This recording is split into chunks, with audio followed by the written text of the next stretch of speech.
Before you step into this story, I want you to imagine something. Picture a small 19th century town, the kind where everyone knows everyone, where gossip travels faster than the river that runs through it. Life is predictable. Until one day, a mother who lived in the quiet outskirts of Mill Creek suddenly shut every window in her house, nailed them closed from the inside, and refused to let anyone near her children. What followed in the cold fall of 1892 became one of the most disturbing mysteries the town ever witnessed.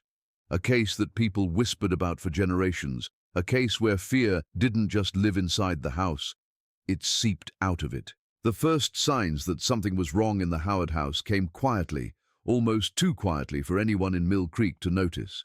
It began with the windows, each one, starting from the back of the house, slowly being slammed shut one by one, until the once airy home that sat near the riverbank became sealed tight like a chest hiding something valuable or dangerous inside. Neighbors said they heard the sounds at odd hours, mostly after sundown when the light was barely clinging to the trees and a cold wind rolled in from the woods. Some thought it was just Mrs. Howard protecting her children from the draft, from illness, or perhaps from the stories of prowlers that older folks used to whisper about. But others felt an unease they couldn't quite explain, as though there was something inside that house that wanted to be kept in darkness, something that shouldn't have been triggered or disturbed. Before the windows were nailed shut, the mother had always seemed like a quiet woman, soft-spoken, gently humming as she hung clothes outside or fetched water at the well. She was young but carried the look of someone who had lived long under burdens unseen. People in the town knew her husband had died a few years before, drowning in the creek that ran behind their house during a heavy storm, and since then the mother's eyes held a kind of faraway gaze, as if she were always listening to something no one else could hear. Her children, two of them, 1 5, 1 7, were shy but playful, often seen running across the yard chasing each other in bare feet. But in the late months of 1892, those children disappeared from sight, and it wasn't long before the mother herself stopped stepping outside altogether. At first, the neighbors thought it was grief worsening, the kind that deepens suddenly without warning. They sympathized from afar, letting the days pass with only the occasional worried glance at the dim house with its curtains drawn so tightly no daylight could find its way inside. But by September, when the weather grew warmer and the air thickened, the smell of a closed house began drifting across the yard, a damp, stale odor that felt wrong for a home that once smelled of fresh bread and soap. People whispered among themselves, but no one wanted to intrude, bound by the unspoken respect for privacy that small towns often cling to. Yet there were moments, hushed conversations at the market, sidelong glances over fences, when they admitted to each other that something didn't feel natural about the silence inside that house. Then came the night Mrs. Pierce, the neighbor closest to the Howards, reported hearing something she described as a frantic dragging sound, like furniture being pushed against doors or walls. It went on for nearly an hour, followed by a single thudding noise that made her sit upright in her bed. She said she waited for the lights to flicker on, for someone to come outside, but nothing happened. The house returned to its eerie stillness, not even a candle flickering behind the curtains. That was when people began noticing that every window had been hammered shut, some of them with boards nailed unevenly, as though they were placed in haste or fear. They also saw scratch marks near the wood, not deep enough to be alarming but strange enough to catch the eye. Children in the neighborhood said the Howard kids never came out anymore, though they thought they heard whispering sometimes through the walls when they walked past. A few claimed they saw small hands pressing against the closed window panes, but none could prove it, and adults brushed it off as tales made up for attention. Still, parents began keeping their own children away from the Howard property, unsure of what exactly they were protecting them from, but knowing something felt off in their bones. The air around the house felt heavy, like the moment before a storm breaks, and people started crossing the road just to avoid walking directly past it. Rumors grew like weeds. Some said the mother had gone mad from loneliness. Others claimed she believed the spirit of her husband had returned, crawling through the open windows at night, seeking the family he left behind. But the most unsettling rumor came from the older townsfolk who had lived in Mill Creek longer than most, and remembered stories that had not been spoken aloud in decades. They said there were things in the woods, things that followed families who had suffered sudden tragedy, things that were drawn to grief like moths to flame. And though no one wanted to say it out loud, They feared the mother had seen something or felt something near her home that had driven her to seal herself and her children inside. It was the school teacher, Miss Calder, who finally raised concern to the authorities after the children missed nearly a month of school without explanation. When she walked by the house to check on them herself, she swore she heard muffled crying inside, not the kind of crying that comes from a child wanting attention, but the trembling kind that comes from fear. She knocked several times, calling out gently, but no one answered. The sound stopped abruptly, replaced by silence so absolute that even the cicadas outside seemed to pause their buzzing. She stepped back from the door, her heart tightening as she noticed that even the keyhole had been stuffed with cloth from the inside, as though the mother feared even the smallest crack would allow something to seep in. By then, the town's unease had turned into quiet panic. People started staying indoors after dusk, locking doors that they rarely bothered to secure before, watching their windows in case they saw movement from the Howard house. Those brave enough to stand near it said they sometimes heard the sound of nails being hammered again, even though all the windows had already been sealed. Others claimed they heard whispers from inside late at night, not just from the children but from the mother as well, her voice low and urgent as though warning someone of something approaching. And yet no one could bring themselves to knock again, to ask her directly what she feared or what she believed was trying to reach her through the open air outside her walls. The first strange sounds came on a night when the moon hung low and pale above Mill Creek, casting a dim silver light over the Howard property. The neighbors closest to the house were awakened by a sound they couldn't make sense of at first, something between a shuffle and a tap, soft but persistent, like fingertips brushing across wood. At first they assumed it was animals wandering near the porch, raccoons maybe, or stray dogs looking for scraps. But the noises didn't stay outside. They carried upward, sliding along the boarded windows, trailing across the walls, and stopping only when the house itself seemed to creak under a pressure that felt unnatural.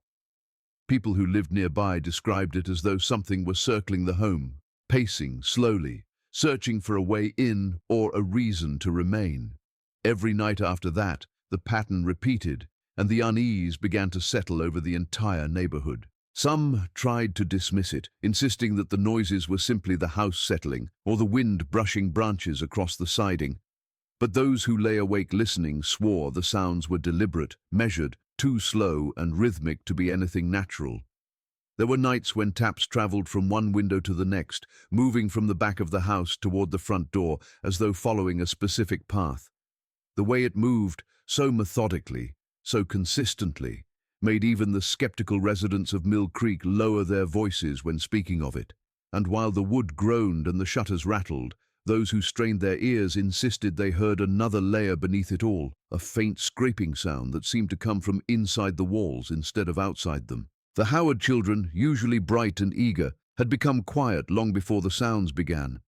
But now neighbors said they heard muffled crying late at night, barely audible but sharp enough to pierce through the stillness. Once, Mrs. Pierce thought she heard one of the children call out softly, followed by the mother's hushed voice calming them. But the tone didn't sound soothing. It sounded desperate, almost warning in nature, like a parent urging their child to remain absolutely silent because something horrifying lingered just outside the edge of hearing. On several nights, people said they saw shadows moving across the drawn curtains, long and wavering shapes that didn't match the outline of the woman or her children. These shadows bent at strange angles as though whatever formed them wasn't shaped like a person at all. No lanterns were lit inside, no fires burned, yet the silhouettes drifted across the covered windows, distorted and unnerving. Word spread that the mother had been seen placing extra latches on the inside of the house, adding them not only to the doors but even to interior rooms. One man claimed he saw her pushing a dresser across the back door one afternoon, straining as though she believed something powerful was pressing on the other side.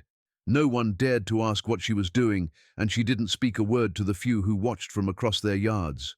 She just kept blocking every entrance, moving in a frantic rhythm that didn't match the calm autumn day around her. But if the odd noises and blocked windows were unsettling, the reports of what the neighbors heard at dawn were far more disturbing. Several people living near the Howard property said that as the first light hit the treetops, they heard what sounded like the mother arguing with someone, speaking in a panicked whisper. Her tone wasn't angry, it was pleading. Yet no one ever heard a second voice answering her. Some said she was begging something to leave her children alone, swearing she had done everything she could to keep them safe. Others said they heard her promising she would never open the windows again, no matter how hard something knocked. After these whispered exchanges, the property would fall silent as though the entire house held its breath. Not even the birds seemed to land on the roof or the fence around it. Fear started spreading through Mill Creek in a way no one wanted to admit. People didn't speak openly about the sounds, but their habits changed. They avoided the Howard property, even in broad daylight. A few families began to keep their lamps burning longer into the night, claiming the darkness felt heavier than usual. Parents told their children not to play near the fence, even though no one could explain what exactly they were afraid of. The few who passed the house after sundown felt an inexplicable sensation, like being watched from a place where no eyes should have been. The windows, boarded tightly, should have made the house feel sealed and lifeless, but instead it felt like something inside was straining against its confinement, pressing close to the cracks and knots of the wood. There were also the footsteps. Not loud ones, not stomping or hurried, but slow steps that seemed to wander through the house at night. They didn't match the weight of the mother or her children. These footsteps sounded cautious, uncertain, as though they didn't belong to someone familiar with the layout of the home. Neighbors described them as the kind that someone might make when they were feeling their way through a dark, unfamiliar room, touching walls, adjusting their pace. Mrs. Calder, the schoolteacher who lived 2 houses away, swore she heard these steps pause directly in front of the wall near the children's bedroom, remaining there for several long moments before continuing into another part of the house. By October, there were whispers in town about the possibility that the mother had trapped something inside with her, something she believed had been following her for months. Though no one could confirm it, rumors circulated that she had once spoken to the pastor about seeing figures near the tree line behind her home, shapes that moved too quickly to be human and too fluidly to be animals. It was said she thought they were watching her children, observing their routines, waiting for opportunities when the windows were open or the doors unlocked. Whether this was madness or fear or something far more real, the townspeople couldn't decide. But the fear became contagious, spreading through Mill Creek until everyone began listening more carefully at night, wondering if those same tapping sounds and dragging noises might spread beyond the Howard property and reach their own homes as well. When the authorities finally entered the Howard home, the sunlight that spilled through the doorway seemed almost violent against the suffocating darkness inside. The air was thick, unmoving, heavy with the scent of damp wood, unwashed fabric, and something faintly metallic. It took a moment for their eyes to adjust, and in that moment of transition from light to shadow, several of the men swore they saw movement, small, quick, retreating deeper into the black of the interior. But when they called out, nothing answered. No child rushed forward. No mother stepped out from behind the furniture barricades. Only silence pressed back at them, deep and unwelcoming, as if the house had become a living thing that hated the intrusion. The first child they found was sitting on the edge of a bed in the corner room. The windows were boarded so tightly that not even a sliver of dawn seeped through, leaving the child lit only by the lantern glow the men carried. The boy didn't react at first. His eyes didn't widen, didn't blink against the brightness. He simply stared forward, unmoved, as though his mind had drifted so far inward that he hadn't yet returned. His lips were dry and cracked, his hair tangled and matted, his skin pale enough to resemble candle wax. His little hands were curled against his lap as if he'd been holding on to something for so long that his fingers had forgotten how to relax. It wasn't until one of the men knelt down and spoke softly to him that the boy finally shifted his gaze. Even then, he didn't look directly at the man. His eyes drifted just over the man's shoulder to the door they had come through, as though expecting someone or something else to follow behind them. When the man asked where his mother was, the boy didn't answer with words. Instead, he raised a trembling hand and pointed toward the hallway, his expression distant, hollow, as though he was pointing toward a place that frightened him too deeply to describe. The second child wasn't far. She was found lying on the floor near the kitchen, clutching a piece of cloth that looked like it had once been part of a curtain. Her eyes were open, not in fear, but in a strange state of exhaustion, as if she hadn't slept in days or weeks or had forgotten what sleep was. When they tried to help her sit up, she recoiled, not from the men, but from the lantern light. She buried her face in her hands, whimpering quietly, begging them in a hoarse voice to put it out before it saw them. None of the men knew what she meant, but the way she shook, the way her small shoulders heaved with unspoken terror, made them lower the lantern without further question. As they guided the children toward the doorway, their footsteps echoed unnaturally against the floorboards, the sound bouncing back at them as though the walls were closer than they appeared. One of the men noticed deep scratches on the inside of the hallway walls, small but deliberate, lined up in sets of 3 or 4. They looked like marks made by fingernails or something that wanted to mimic fingernails. The deeper grooves were at child height. The shallower ones were higher, far higher than the mother or the children could have reached. What unsettled the men most were the drawings. Crude chalk lines covered parts of the floor near the kitchen and the children's bedroom. The drawings weren't childish. They were frantic. Circles overlapping circles, lines that tangled together like snarled thread, symbols that none of the men recognized but all instinctively disliked. In nearly every drawing, no matter how chaotic, there was always a shape in the corner. A tall, uneven figure with long arms and a head that slanted too far to one side. Sometimes it was drawn standing outside a window, sometimes inside the room, and once, disturbingly, it was drawn standing beside the children's bed. The authorities called out for the mother repeatedly as they searched the remaining rooms, but no answer came. The house, sealed so tightly that the smell of stale air clung to their clothes, seemed to swallow their voices. One man swore he heard breathing behind one of the boarded windows, slow and steady, too deep to be a child's. But when he pried the boards loose, the window revealed nothing but overgrown brush outside. Another man reported hearing whispers in a corner of the parlor, soft and close to his ear, though no one else was near him. He said the whisper sounded like a child, but the words were not in any language he had ever heard. When they finally found the mother, she was crouched in a small alcove beneath the stairs, her arms wrapped tightly around herself. Her eyes were wide open, fixed on the underside of the stairs as though she saw something moving through the wood. Her face was gaunt, her lips colorless, her hair hanging in damp strings across her cheeks. She didn't blink when the lantern light hit her. She didn't flinch when the men spoke her name. All she said, in a voice raw and barely audible, was that she told it not to come inside, that she begged it to stay away from the children, and that she tried to keep every crack sealed, but it found a way through anyway. But when the men asked what she meant, what had found a way inside, the mother only lifted her hand and pointed toward the boarded windows, her finger shaking uncontrollably, her breath quickening as though she feared that merely acknowledging it would draw its attention again. The children, hearing her voice, began to cry softly, burying their faces in the men's coats, refusing to look anywhere except the ground.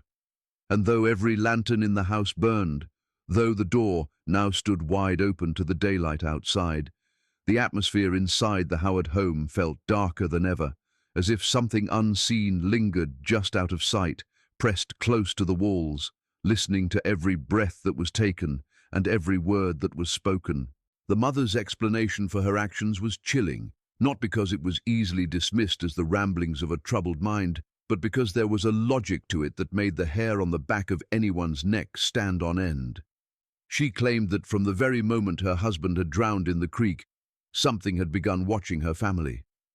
At first, it was subtle, a shadow moving across the yard, just as the sun disappeared behind the trees, a whisper that slipped through the cracks of the windows at night.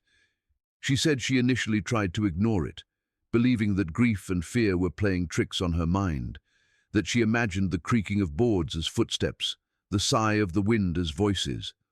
But over time, the entity became bolder, more insistent, and the children started speaking of things no child should ever see.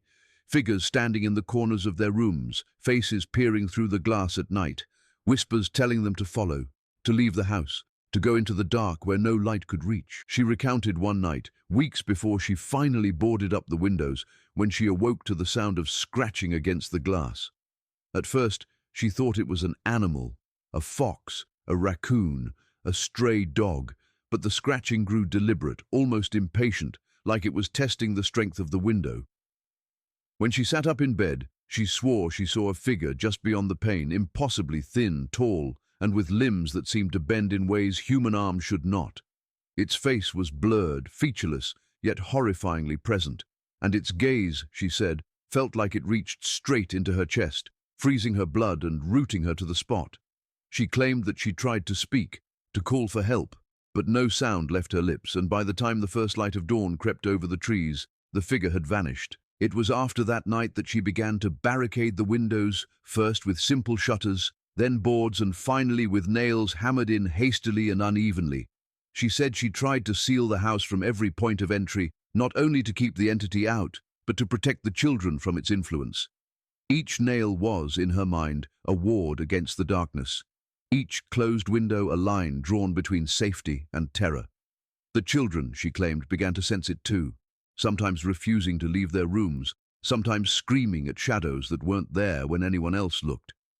She admitted she was terrified herself, not just for the children, but for what she might become if the presence succeeded in entering fully. Neighbors who had witnessed her frantic efforts often assumed she had lost her mind, that the months of isolation and grief had driven her into paranoia. But when pressed, she insisted there was a reason for every action. She spoke of the hours she spent listening, tracing the sounds through the house, noting patterns in the scratching, the tapping, and the whispers. She spoke of the nights she spent standing over the children's beds, whispering to them, guiding them not to look, not to move, not to answer the voices that called to them. She swore that each sound, each shadow, each inexplicable movement had its own rhythm and purpose, and that to ignore them was to invite disaster. In her account, there were nights when she had to speak directly to the presence, bargaining in whispers, pleading for it to leave her family alone. She said that sometimes it responded not with words, but with a weight in the air, a suffocating pressure that made it nearly impossible to breathe. On nights like these, she claimed, she had no choice but to enforce the strictest of rules: no windows open, no doors unlocked, no one allowed near the children, not even friends or neighbors. Every day was a careful balance between tending to the children's basic needs and maintaining the wards she believed kept the darkness at bay. She spoke of rationing food, of carrying water silently to avoid making noise, of speaking only when necessary, and even then, in whispers that would not carry beyond the walls of her home. The mother also described her own physical deterioration during those months: the weight she lost, the hair that fell from her scalp, the constant trembling in her hands. She insisted that it was not weakness or illness, but the toll of constant vigilance, the effort required to maintain a barrier between the children and something that existed outside the realm of normal understanding. She told of the nights she would sit in the kitchen for hours, listening, holding a candle in one hand and a hammer in the other, ready to strike any board that rattled or moved. She said she never rested fully, never trusted sleep, because the moment her eyes closed, the entity came closer, whispering promises of harm and despair. According to her, the final weeks before authorities entered the home were the worst. The presence, she claimed, had begun to manifest inside the house more frequently, moving objects, shifting furniture, creating noises in places where the children and she were certain no one could have entered. It seemed, she said, to test the limits of the boards, the nails, the isolation she had imposed. She began to feel it behind her in the hallways, brushing against her as she moved from room to room. She could hear the children's small voices responding to things that weren't there when she looked, speaking to shadows, bending to invisible figures that only they could see. And it was in those moments that she decided the only way to survive was to close every window, nail them tight, and refuse to let anyone enter, not the neighbors, not the teachers, not even the town authorities who might have intervened. The aftermath of the investigation left Mill Creek unsettled in ways that lingered for decades, far beyond the removal of the mother from the Howard house and the rescue of the children. When the authorities pried open the final boarded windows and dragged the mother out of her crouched alcove beneath the stairs, the town collectively exhaled, thinking the horror was over. But the house itself seemed different, as though the hours, weeks, and months of isolation and fear had seeped into its very walls, leaving a stain no sunlight or cleaning could erase.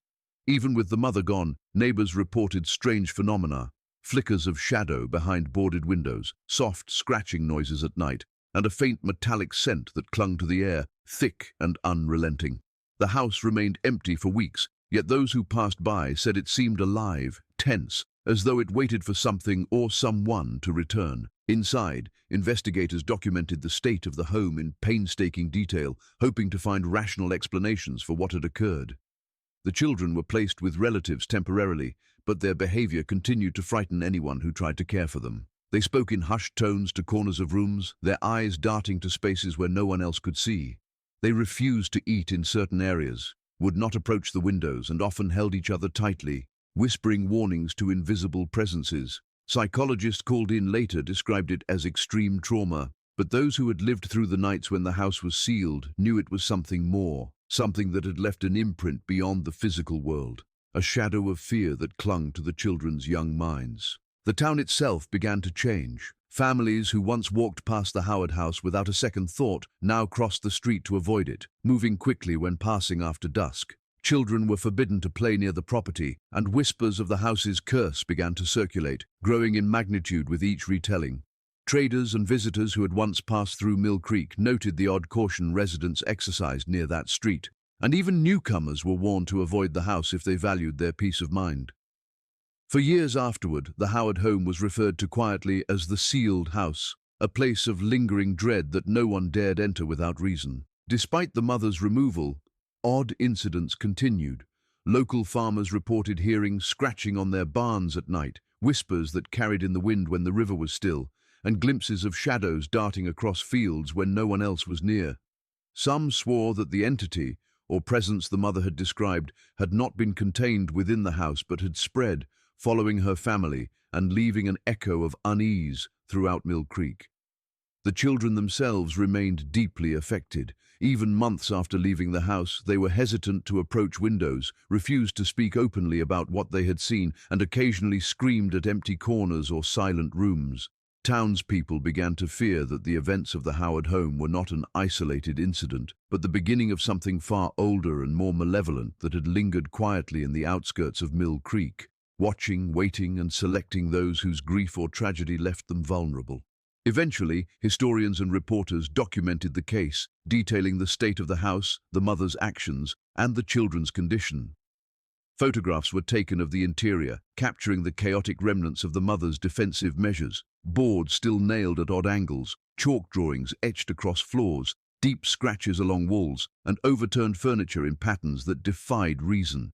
In nearly every photograph, the corners seemed darker, as though absorbing light, and observers claimed that sometimes they could detect faint shapes or shadows not present when the picture was taken. These images circulated widely, fueling speculation, fear, and curiosity.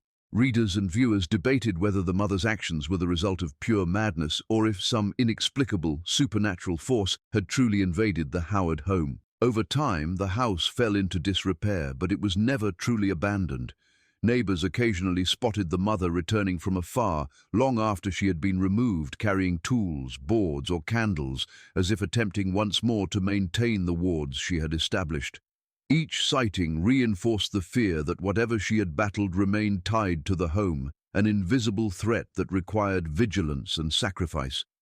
Townspeople who had once considered the mother eccentric now spoke of her with a mixture of fear and pity, acknowledging that she may have understood dangers they could neither see nor comprehend. Even those who did not believe in spirits or curses admitted that something inexplicable had occurred, something that had left an imprint of dread upon the town and its residents. The children, as they grew older, carried the memory of the house with them, though most never spoke of it publicly. Friends and relatives reported odd behaviors, moments of staring into empty spaces, murmuring to themselves, or sudden flinches as though anticipating something to appear. Psychologists examining the case later described symptoms consistent with extreme prolonged trauma, but could not account for the precise fear and specificity of the children's reactions. No explanation was able to fully reconcile the mother's frantic isolation, the children's behavior, and the lingering disturbances within the house.